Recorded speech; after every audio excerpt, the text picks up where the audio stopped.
All right, everyone, welcome to our Brad Pitt week, where we are watching a couple of Brad Pitt films. That doesn't mean he's going to be here. We wish he would be here, but he's not. Or is he?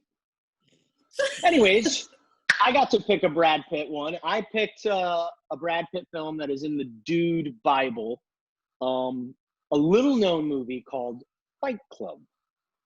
Can't wait to hear what you guys have to say today. Who would like to start it off? I think Eric should go first. All right.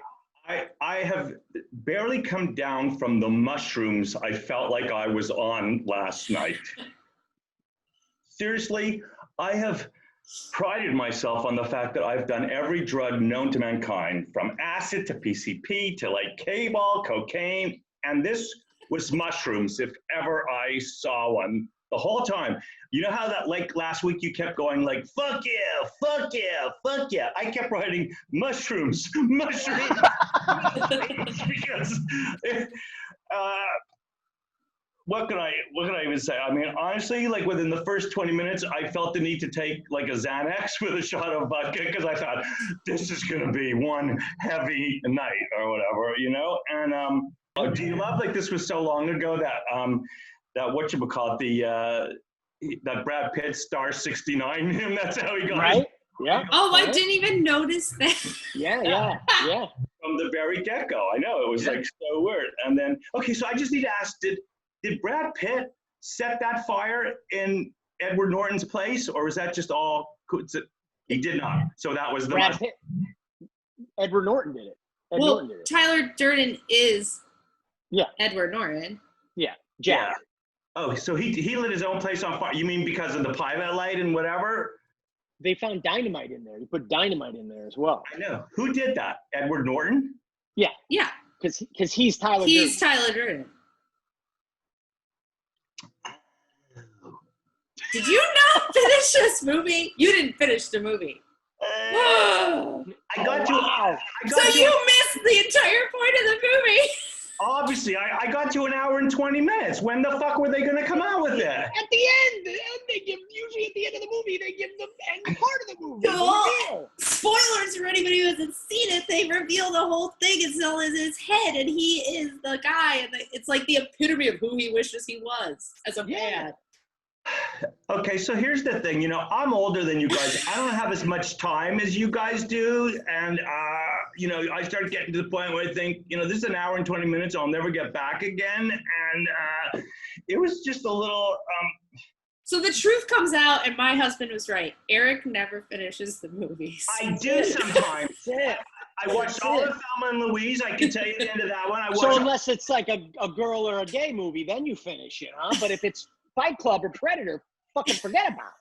Yes, because I want something cerebral, and I want something that makes sense, and I want... This is the most cerebral movie ever made.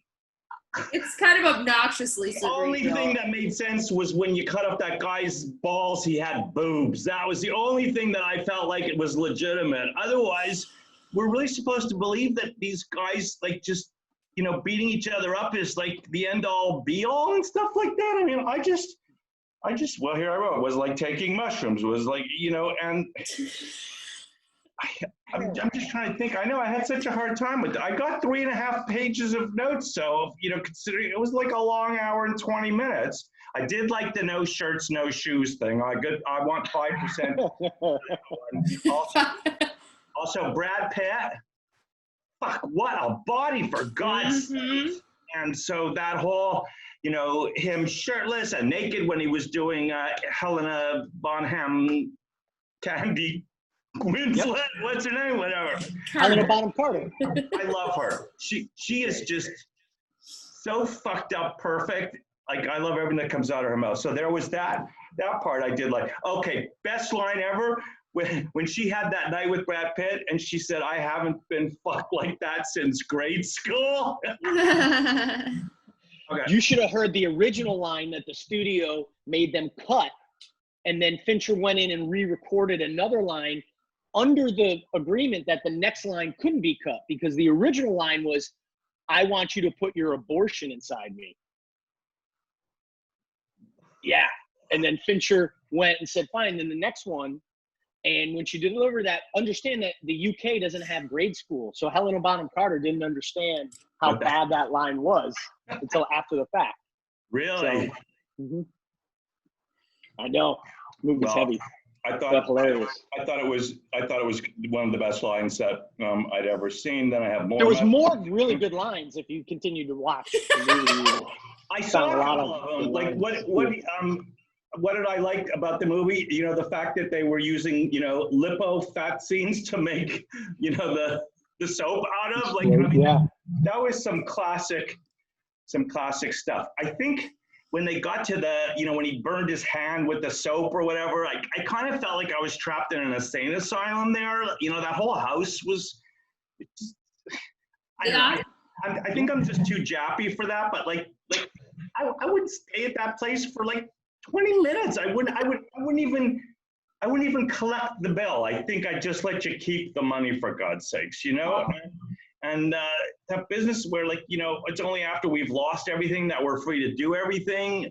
Yeah, that's not like somebody who started a 401k for his company 20 years ago. No, it's true. You know? So, you know, I guess I think I'm just, some of these things, okay, but I do have to tell you this.